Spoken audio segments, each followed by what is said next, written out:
عليكم ورحمة الله وبركاته. الفاتحة. أعوذ بالله من الشيطان الرجيم. بسم الله الرحمن الرحيم. الحمد لله رب العالمين الرحمن الرحيم مالك يوم الدين. إياك نعبد وإياك نستعين. اهدنا الصراط المستقيم وصراط الذين أنعمت عليهم غير المغضوب عليهم ولا الضالين.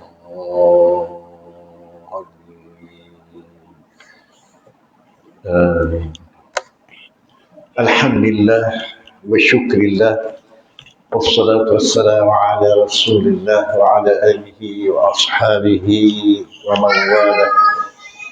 قالوا سبحانك لا علم لنا إلا ما علمتنا إنك أنت العليم الحكيم ولا حول ولا قوة إلا بالله العلي العظيم.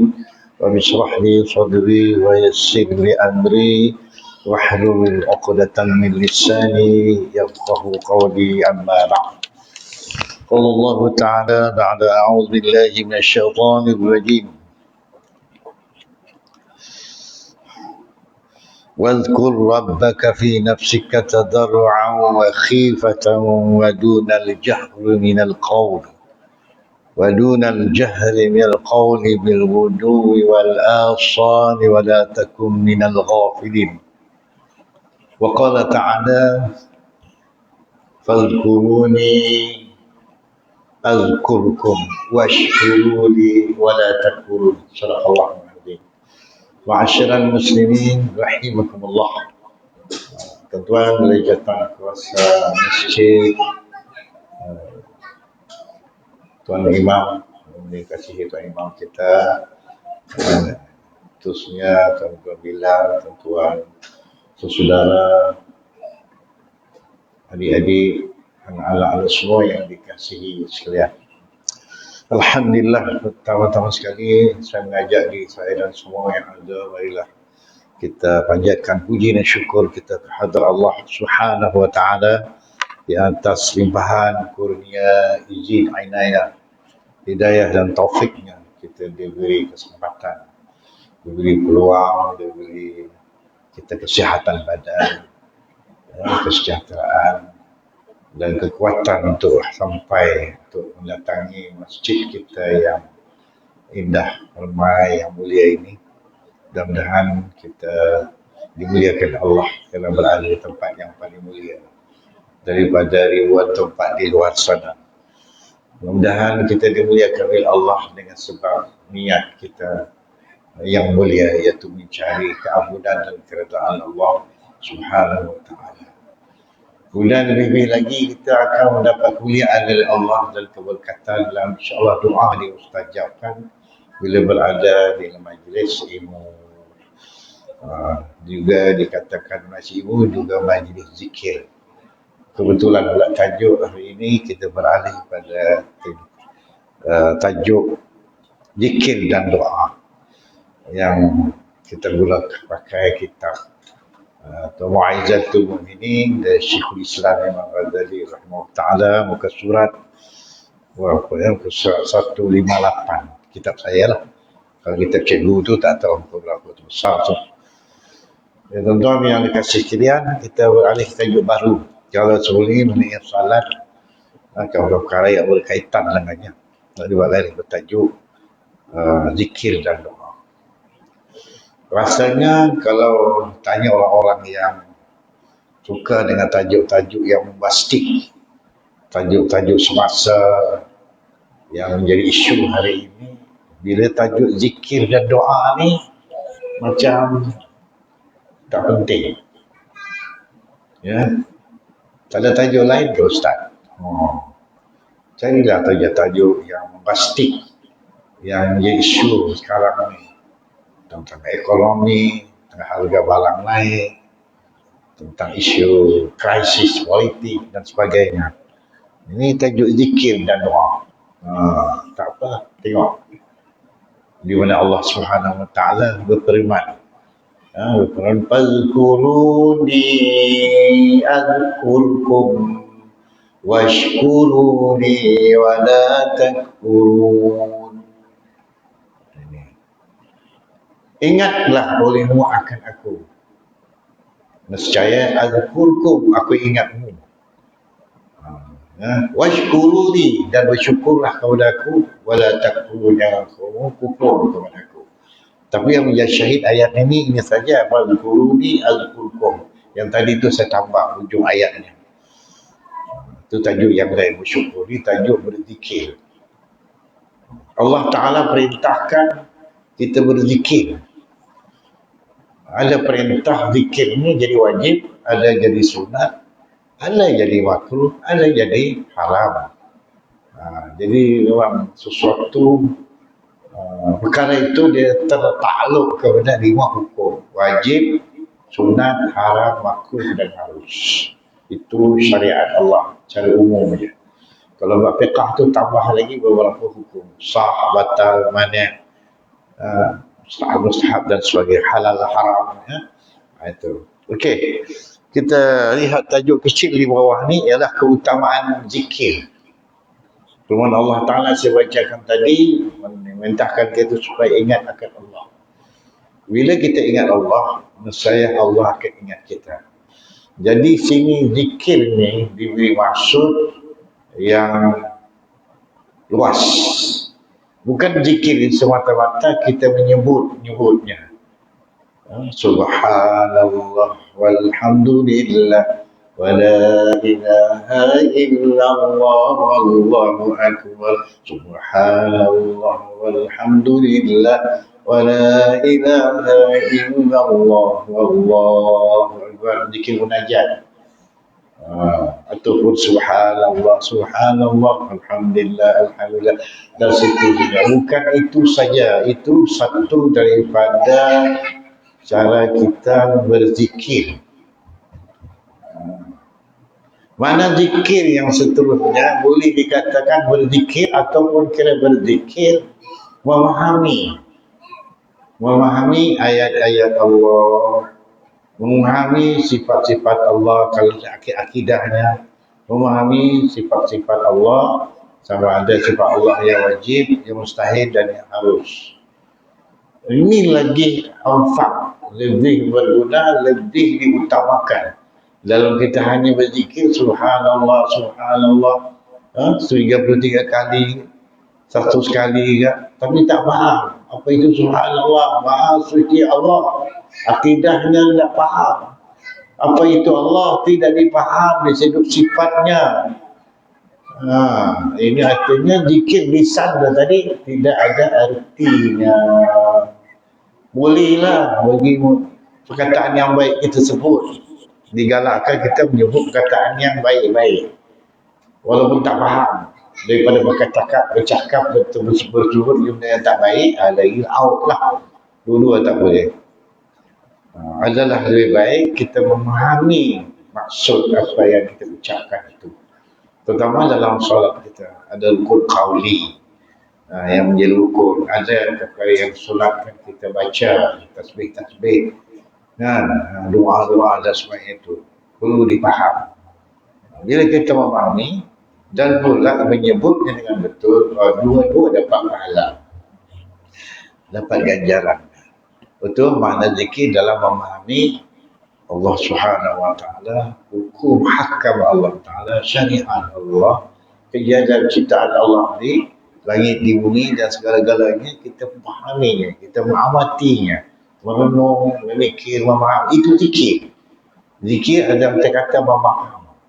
Tujuan memaham tu nak memasukkan ke dalam hati supaya apa yang kita faham tu diterima oleh hati dengan yakin. Jangan faham saja tak cukup, terima dengan yakin. Mula-mula faham dulu, fahamkan dulu. Lepas dah faham, benar-benar faham, terima dengan hati. Terutama perkara yang berkaitan dengan rukun iman, perkara yang berkaitan dengan akidah itu mesti. Kalau kita wajib belajar ilmu tauhid, ilmu akidah, ilmu usuluddin, ilmu arkanul iman atau asas keimanan, kita faham, kita menganggap. Tapi di sini belum menerimanya. Adakah dikira beriman? Belum. Ngangguk-ngangguk, belakang geleng-geleng.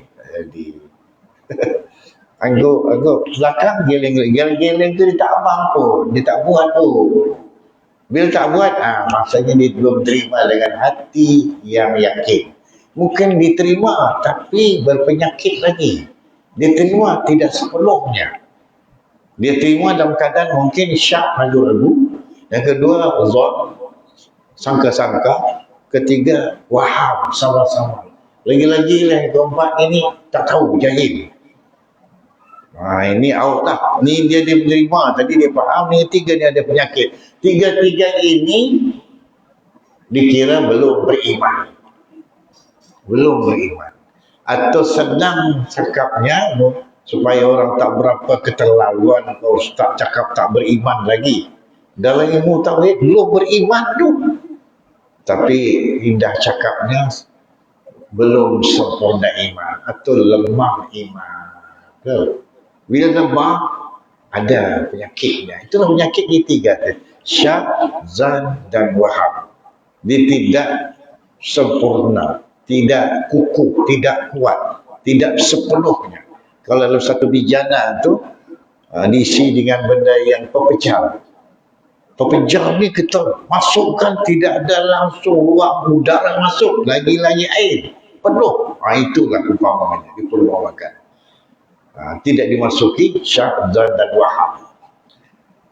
Kebanyakan umat Islam akhir zaman ni kebanyakan lemah-lemah iman kerana ada salah satu dari tiga penyakit tadi. Penyakit iman ni tuan-tuan lebih bahaya dari penyakit badan. Kalau kita diserang penyakit jantung, penyakit kencing manis, darah tinggi, semua penyakit yang mengundang kematian. Penyakit AIDS, penyakit apa? Kalau di imannya kuat, settle, tak masalah. Mati dalam iman. Tapi kalau sudah imannya berpenyakit, ditambah dengan penyakit ini, dua-dua sengsara. Dua-dua musibah. Musibah kerana imannya belum mencapai kesempurnaan, masih ada salah satu dari tiga ini, dan ditambah oleh penyakit fizikal, penyakit badan. Ya Allah, kesiannya. Ditambah lagi.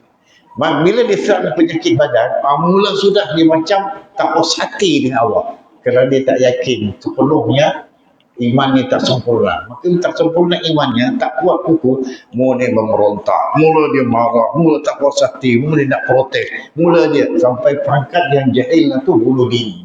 Na'udzubillah min dzalik. Dia tak percaya dengan qada. Qada tu wajib. Dia antara komponen iman yang 6 tu, dia tak berapa percaya. Lemah. Jadi bahaya. Bila lemah iman, bahayanya dalam kehidupan kita seharian.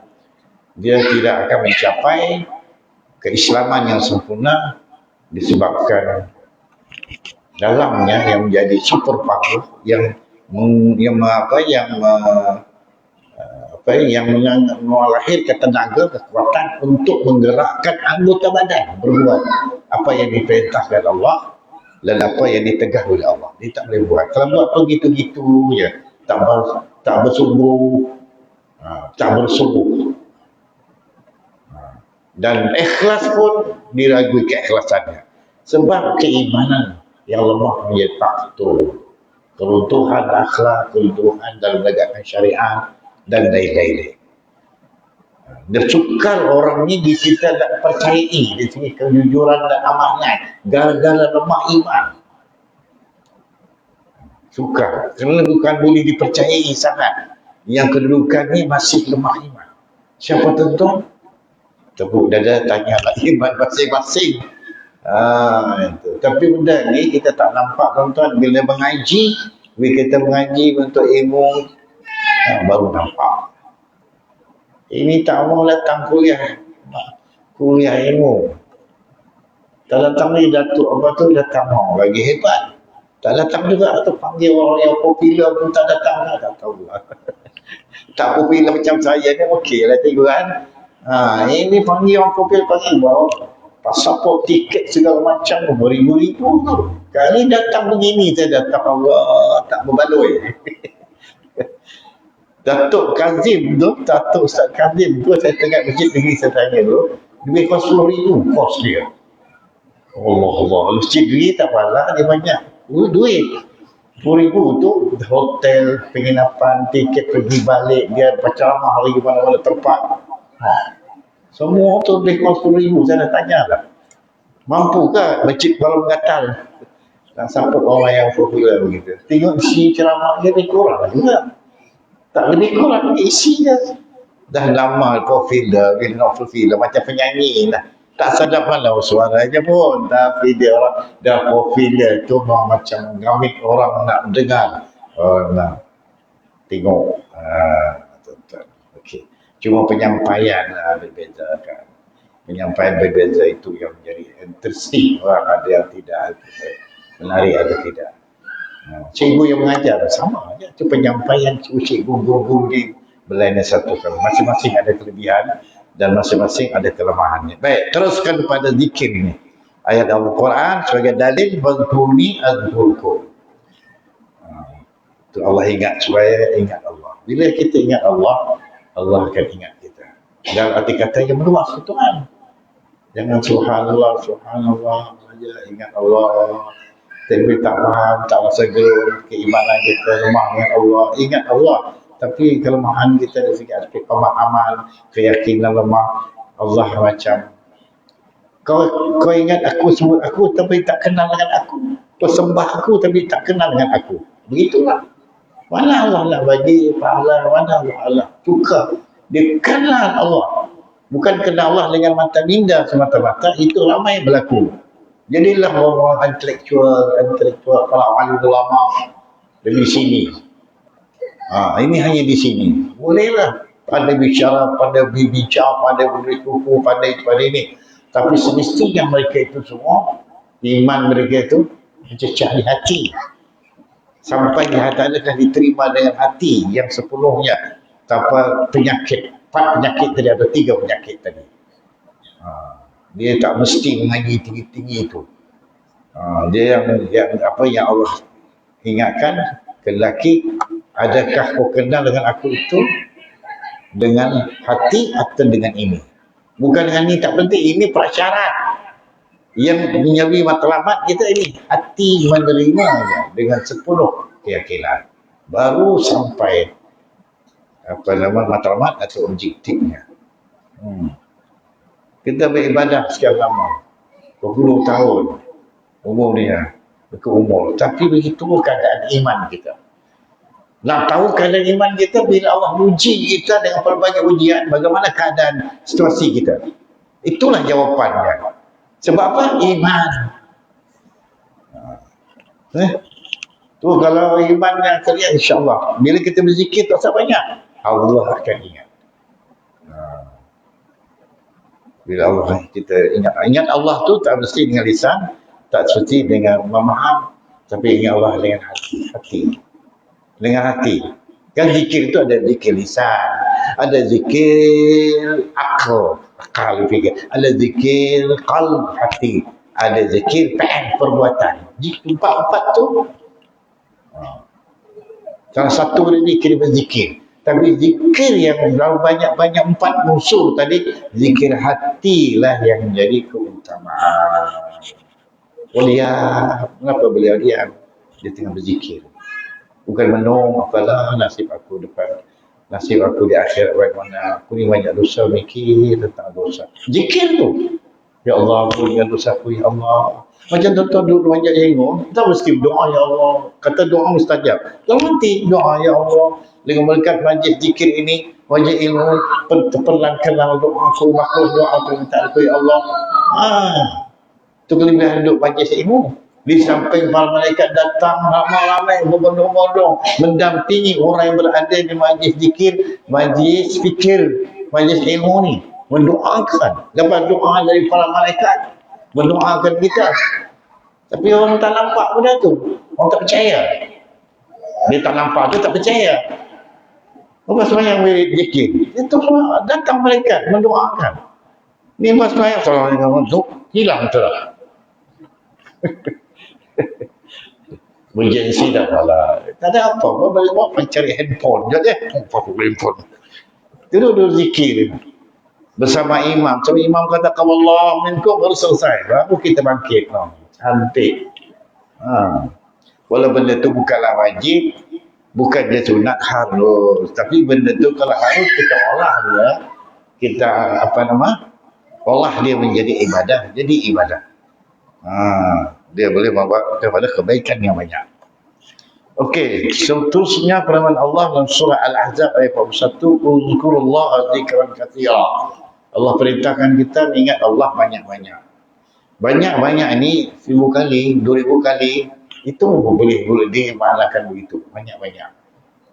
Yang lebih tepat mufassirin mentafsirkan banyak-banyak ni hari-hari, setiap kali, walaupun sikit. Mampu 10 kali, 10 kali, tapi hari-hari ni. Macam baca Quran tu salah satu dia berzikir, baca Quran. Kita disuruh baca Quran hari-hari. Tak mampu satu hari satu juz, baca satu hizb, satu ain tu. Tak mampu baca beberapa ayat. Tak mampu juga baca satu ayat. Ya, baca Bismillahirrahmanirrahim. Alhaakumut takatsur. Shadaqallahul azim. Dah, besok sambung lagi. A'udzu billahi minasyaitonir rajim. Hatta zurtumul maqabir. Shadaqallahul azim. Bila dah habis. Tapi dia kata walaupun satu ayat hari-hari baca. Jangan hari ini baca, besok tak baca, minggu depan tak baca. Tak boleh. Hari-hari. Mula-mula satu ayat. Biasakan. Lepas tu beberapa ayat. Hari-hari. Lepas tu setengah muka surat Al-Quran tu. Baca. Lepas tu 2 muka surat. Satu ain, satu hizb tu. Lama-lama sedap. Satu juz. Satu hari satu juz. Sedap juga baca, tapi tak cukup. 2 juz. Ini baru. Mantap tu. Al-Hafiz, para banyak Hafiz yang dah pengajian tinggi sikit tu, satu hari dia, Bapak ada yang mengatakan beberapa hari satu khatam satu Quran. Cuma dia baca tu. Pada bulan Ramadan ada yang baca 10 kali, 20 kali khatam Quran. Kita nak khatam nombor siapa payah. Sibuk Ustaz. Sibuk. Quran bacalah ala kadar. Cubalah bulan Ramadan, bulan itu bulan Quran kita sikit baca. Kan? Tiba-tiba COVID, pasal COVID tu tak boleh bebas ke mana. Baca Quran. Ya. Sampai kita terbiasa satu juz, kali ini 5 juz. Barulah Allah nak meraih, Allah kesian kita, Allah simpati kita, doa kita dimakbulkan oleh Allah Ta'ala. Memang mulanya berzikir ni, lagi dia baca Quran. Payah dia, malas. Berzikir pun malas. Padahal dia kata macam tak ada apa-apa. Sebab tak ada rasa apa-apa pun manfaatnya, faedahnya. Lama-lama dia jemu. Betul tuan-tuan, jemu. Bosan lah, malas lah. Sebab dia tak kenal Allah. Dia hanya tahu Allah. Dia tak sini, tidak sampai di sini. Sebab itu kita rasa macam dia nak cintakan Allah. Mana ada rasa? Hub tidak ada. Cinta tidak ada. Sayang tidak ada. Rindu tiada. Apa semua tiada. Tahulah Allah tu Tuhan kita yang berhak disembah. Tahulah sembahyang itu wajib. Tahu. Bila dia tahu semua jawab. Tahu. Tapi mengapa tak buat? Kerana kekuatan dari dalam tidak ada. Rupanya kekuatan cinta, sayang, rindukan Allah itu iman lah. Iman tu. Datang sifat-sifat yang terpuji tadi, di situ datang kekuatan. Secara yang kekuatan yang luar biasa. Yang pahit jadi manis. Yang manis jadi lunak. Sedap. Lebih sedap dari makanan yang sedap. Berzikir. Subhanallah, Subhanallah, Subhanallah, Subhanallah, Subhanallah, Subhanallah, Subhanallah. Allah. Kalau faham dengan hati, jangan mulut saja dia lagu-lagu, tapi tidak dengan hati. Ini ramai-ramai kalau bodoh suasana itu membentuk pribadi. Kalau tak kenal Allah, tak iman tu tidak menyampaikan kesempurnaan tadi, dijemur betul supaya menjadi jemur, berzikir jemur malas. Nah itu dia sebab-sebabnya. Jadi sebutlah Allah, ingatlah selalu, zikran katsira.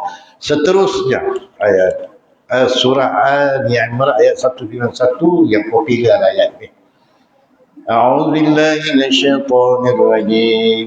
الذين يذكرون الله قياما وقعودا وعلى جنوبهم. Ada ayat sambungannya. ويتفكرون في خلق السماوات والأرض ربنا خلقت هذا باطلا سبحانك وقنا عذاب النار. Tapi syahid ayat sampai وعلى جنوبهم, iaitu mereka yang menyebut Allah, ingat Allah, memahami hukum hakam Allah. Tak kira makna yang tadi, dalam keadaan berdiri boleh, duduk boleh, baring boleh. Berzikir dia bukan semestinya satu-satu keadaan dia, pelbagai keadaan. Hingga boleh tandas dulu berzikir. Boleh tak ditandas berzikir? Boleh, tapi jangan bercuba suara. Lah mati. Allah, lah matilah, jangan Allah. Haram. Ini melekat, subhanallah. Pegang tasbih kita tandas lagi. Wah, itu haram. Terlalu itu jahil, kerana dia tak faham satu benda itu, tak ada pimpinan, tak difaham. Dengan oleh guru dia faham. Ini rasa-rasa aja. Buat asyik rasa-rasa. Dengan zikirnya bagus. Ustaz bilang, apa keadaan pun boleh. Jadi faham terus, dia tanda pun berzikir juga. Bolehlah dalam hati. Dalam fikiran memikir, memahami, merasa dengan hati. Itu 24 hours. Kalau umur kita 4 jam itu. Dalam tidur pun berzikir. Rasulullah sendiri dalam tidur, dia tidur pada namanya, tapi hakikat dia tak tidur. Dia tidur macam mati, dia tidur, tak sedar diri, tak sedar. Orang awam tidur lain kan, orang-orang yang VIP Allah, wali-wali Allah tidur lain, lagi para nabi, para rasul tidur, nampak kelihatan tidur, sebenarnya tak tidur. Allah jaga dia, Allah pimpin dia, Allah asuh dia. Ini orang yang dapat taufiqiyah dari Allah Ta'ala, bukan hidayah. Hidayah ni umum yang menjadi memudahkan dalam kita nak mengatur kehidupan segala Muslim. Allah bagi hidayah, petunjuk. Ni ilmu ni hidayah. Tapi ilmu bukan jadi garantor, jadi matlamat. Jadi garantor lah yang menjamin. Cuma hidayah tu kalau kita baca surah Al-Fatihah ayat ihdinas siratal mustaqim, tunjukkan kami jalan lurus. Al-hidayah itu ditafsirkan oleh mufassirin ada 5 jenis hidayah. Ini penting. Hidayatul tabi'i, hidayatul hawas, hidayatul aql, dan hidayatul ain. Sekali ulang balik. Hidayat tabi'i, hidayatul hawas, hidayatul aql, hidayatul ain, dan yang kelima hidayatul taufiqi. Yang pertama, kedua, ketiga dan keempat tiada jaminan untuk selamat di dunia dan di akhirat. Yang ada jaminan yang kelima, hidayatul taufiqi. Taufik, bukan Muhammad Taufik. Taufik tu pakar badminton Indonesia dulu. Itu memanglah pakar badminton kan dia. Yang lain tak tahu lagi, Allah Alam. Taufiqi ini pimpinan Allah. Sampai tidur pun dipimpin oleh Allah. Kalau tidak dipimpin Allah, kita mengeluarkan tenaga usaha kita sendiri, berhabis masa, tenaga, wang untuk nak dapatkan sesuatu. Itu jangan kita ni lemah. Tak dapat lah. Kalau Allah tak izinkan, buatlah sejauh mana. Buatlah berhabis wang, masa, tenaga. Kalau tidak dapat taufiqi dari Allah Ta'ala, tak berhasil, tak jadi. Nah itu, taufiqi dari Allah. Kemana saja kita pergi, Allah jaga kita. Allah naungi kita, Allah padu kita. Itulah orang-orang yang bertakwa. Orang yang tinggi tingkatan takwanya, lagi-lagi. Itulah orang yang termulia di kalangan semua. Inna akramakum indallahi atqakum. Sesungguhnya orang yang lebih termulia daripada kalangan kamu adalah orang-orang yang bertakwa, orang yang beriman, orang yang lebih takwanya. Kalau tidak sama aja. Kan lebih takwa. Bukanlah kelihatan macam mana tanda orang yang lebih takwanya tuan? Kalau tanya ustaz, adakah orang yang lebih takwanya itu sembahyangnya banyak, sorban jubahnya cukup, tasbihnya panjang, baca Qurannya bagus, semua clear lah. Dah, sebab takwa bukan dapat dilihat dengan anggota badan kita, boleh dapat oleh mata kita. Takwa tu guna. Ditanya oleh sahabat Nabi dulunya, ya Rasulullah, aina taqwa? Rasulullah menjawab, at-taqwa hauna. Itu washiru ila sadri salatan. Dia tepuk dada ini 3 kali. At-taqwa hauna, at-taqwa hauna. Takwa itu di sini. Bukan di luar, dalam. Satu, kita nak tahu orang itu takwanya lebih tidak, tapi bolehlah menganggap-anggap orang lebih takwanya dalam akhlaknya itu. Dari segi akhlak mulianya, akhlaknya dengan Allah, akhlaknya dengan sama manusia, dan akhlaknya dengan alam ini. Orangnya tentuan berhalus, kata-katanya, pidatonya, berinteraksinya, Allah halus. Contoh orang tinggi takwanya, warak dalam semua hal. Warak ni dia terjaga sesuatu agar tidak terkena perkara yang dilarang oleh Allah, sama haram atau syubhat, sekalipun makruh. Warak. Macam nak masuk ke daerah restoran, kita lapar, orang bertakwa pegang dada biasa, ada sini pimpin dia, iman dia tu. Kalau hatinya sedap, tak ada masalah, masuk. Kalau hatinya macam tidak berapa menyetujuinya, ada syarat yang dalam. Kita kalau tak ada itu, hantar sajalah, tengok bagus ada orang Islam ni, tulis bismillah lagi, tulis doa lagi, masuk. Orang yang bertakwa dia jaga, makan ni mi dari mana ni?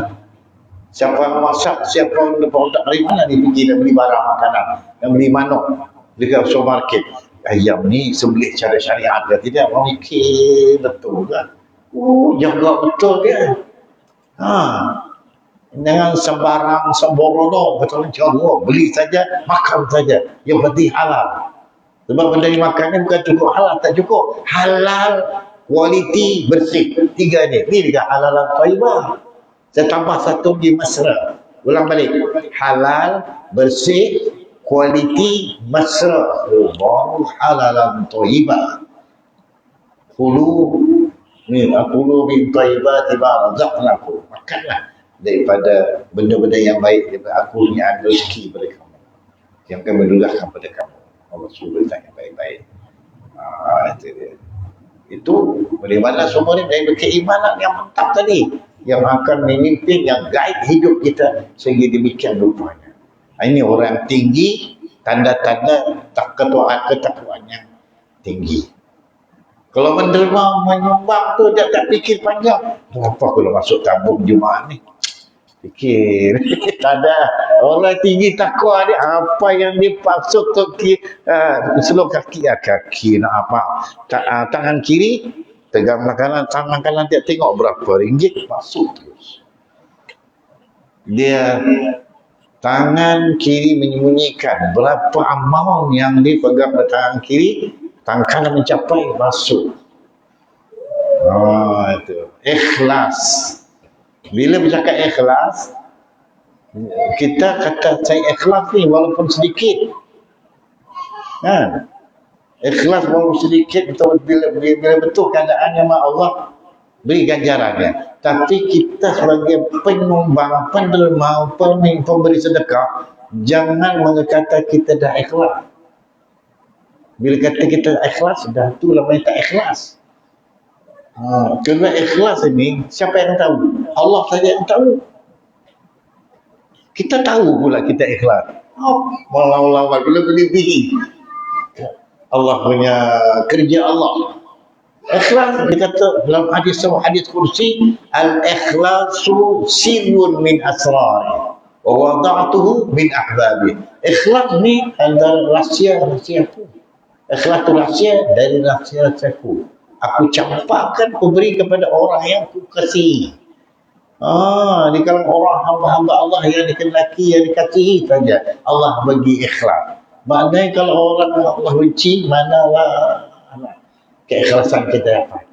Kita dah pengalaman hidup kita yang nak ngata dia ikhlas ke, kita sendiri pun tak boleh, apa lu ngata orang itu ikhlas tak ikhlas. Cuma ulama meramah-ramah mengagak tanda-tanda keikhlasan. Bukan sudah garanti ikhlas, tanda-tanda tak ketakwaan, tanda-tanda semua ada, ulama telah menyenaikan tanda-tanda dia. Mudah-mudahan demikian tandanya bila ada tanda-tanda. Dia tanda-tanda tu bila kita suruh-suruh diri kita lah, lihat pasangan hidup, lihat anak-anak kita, lihat semua boleh menjadi panduan. Tapi bukanlah satu benda yang pasti. Allah yang mengetahui sebenar-benarnya. Sebab itu kerja Allah. Kerja hati ni tak siapa yang tahu. Hatta dia sendiri alim, faqih pun dia tak boleh mengatakan ikhlas. Tuan-tuan, kecuali Nabi dan Rasul, dia mengatakan dia lebih baik daripada yang lain. Sebagai contoh, yang dia itu Rasulullah yang Allah pimpin daripada kecil, daripada lahir ibu sehingga dia lahir dan bila sehingga dia wafat, semua dalam pimpinan Allah. Menunjukkan dia itu adalah orang yang lebih baik daripada kamu semua. Aku pun berkahwin, aku pun berpuasa, aku pun mengatur kehidupan sebagaimana kamu mengatur kehidupan. Aku lebih baik. Ini cerita yang orang yang tak nak berpuasa sepanjang tahun, tak mau buka, tak mau makan, berpuasa. Ada yang tak mau kahwin, membujang selamanya. Soalnya aku ada lebih baik daripada kamu.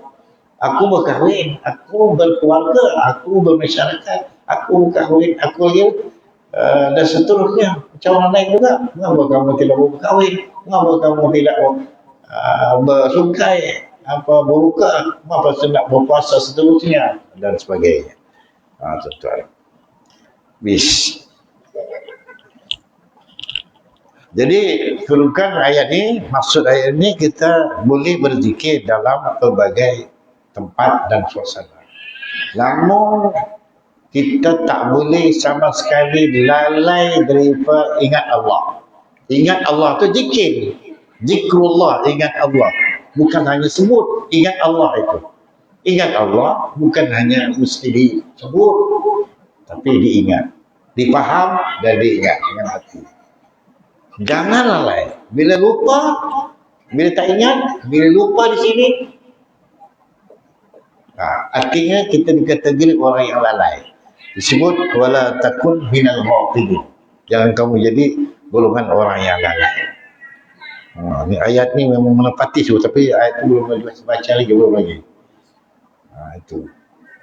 Kalau orang yang labelnya tinggi, ni minggu tahu ni lah, labelnya tinggi, bukan orang biasa-biasa, orang yang direngkongkan luar biasa.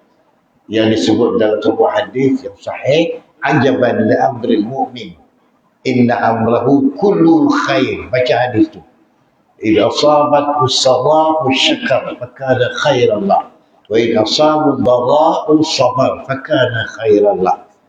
Ajaban ni suasana yang heran tentang orang mukmin.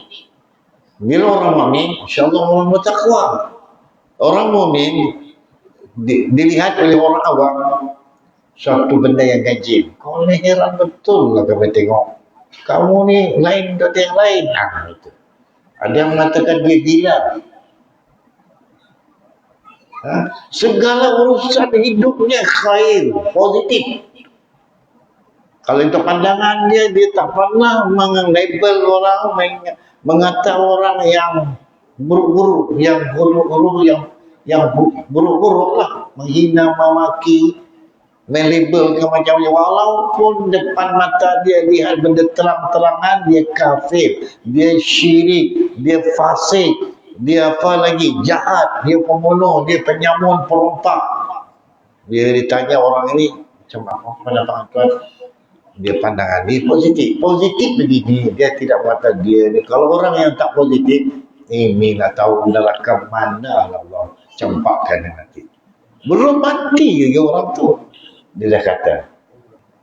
Dia positif. Dia ni, berapa dia demikian, dia ni jahil. Dia tiada ada ilmu. Dia tak faham dengan agama. Dia ni ada masalah dengan keluarga. Dia ada masalah mental. Macam-macam. Positif lah. Satu, dia ni tak mudah punya orang. Terus cantas, terus boh.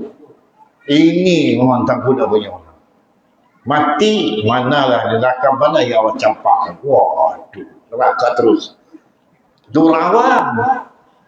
Kalau kita yang lah mengaji, yang faham dia tak boleh. Jangan. Kalau begitu dia sama label kita dengan orang kebanyakan. Macam tuan-tuan yang datang ni bukan orang kebanyakan. Orang kebanyakan tak mau datang, betul. Inilah orang-orang yang Allah pilih malam ni. Yang dengar kuliah tentang zikir dan doa. Masuk waktu sudah.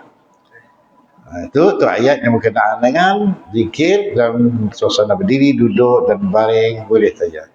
Satu lagi satu ayat lagi. Surah An-Nisa ayat 103 berbunyi, فَإِذَا قَضَيْتُمُ الصَّلَاةَ فَاذْكُرُوا اللَّهَ قِيَامًا وَقُعُودًا وَعَلَى جُنُوبِكُمْ. Maksud syahid dia tu. Apabila selesai sembahyang, maka ingatlah Allah, berzikirlah Allah. Sebutlah Allah, sama ada berdiri boleh, duduk boleh, dan duduk berbaring boleh. Tadi lepas sembahyang kita berzikir dengan kata duduk. Pada masa-masa tertentu nanti akan datang, kita sembahyang dengan keadaan berdiri. Berdirilah kita berzikir. Berdiri kita berzikir. Sembahyang tu ada ketika nanti zikir ingat Allah, berdiri, duduk, rukuk, sujud, itu masuk sana dalam kita berzikir, menyebut, mengingati, memahami akan Allah Ta'ala ini apa yang kita lakukan dalam bentuk rukun fa'ili, i'tiqadi dan dalam bentuk qawli. Lengkap sudah. Iaitu sembahyang fardu 5 waktu itulah induk segala zikir. Induk sekali. Dan perkataan yang paling mulia daripada semua perkataan atau zikir, afdal zikri. Sebaik-baik sebutan, sebaik-baik zikir, fa'lam, ketahuilah annahu la ilaha illallah. Itu dia, tiada Tuhan yang berhak disembah melainkan Allah. La ilaha illallah. Kalimah thayyibah. Itu perkataan yang terbaik, perkataan yang paling baik untuk kita ulang, untuk kita sebut hari-hari pada hidup. Tak mampu di mulut, di lidah, dengan hati paling tidak. Tuan-tuan, ya. Kalimah la ilaha illallah. Tu la ilaha illallah. La ilaha illallah diulang-ulang-ulang tu namanya tahlil. Kalau sebut la ilaha illallah, itu kalimah thayyibah. Okey, sampai sini dulu untuk kali ini, insya-Allah. Masa tidak mengizinkan, mudah-mudahan sedikit yang kita dapat daripada kuliah ini mungkin kita berikan manfaat untuk kita dan jadi renungan sekurang-kurangnya dan menjadi panduan untuk mengatur kehidupan supaya kita menjadi orang yang berzikir, orang yang bersyukur, jangan jadi orang yang lupakan Allah dan juga orang yang kufur kepada Allah. Na'udzubillah min dzalik. Kita akhiri dengan doa. Bismillahirrahmanirrahim. Alhamdulillah bil alamin, wassalatu wassalamu ala asyrafil mursalin wa ala alihi washabbihi ajma'in. Allahumma anfa'na bima 'allamtana, 'allimna ma yanfa'una, zidna 'ilma wa fahma. Allahumma faqihna fid din wa 'allimna التأويل. ربنا آتنا في الدنيا حسنة وفي الآخرة حسنة وقنا عذاب النار. وصلى الله وسلم على خير الخلق سيدنا محمد وعلى آله وصحبه أجمعين والحمد لله رب العالمين. قبل الله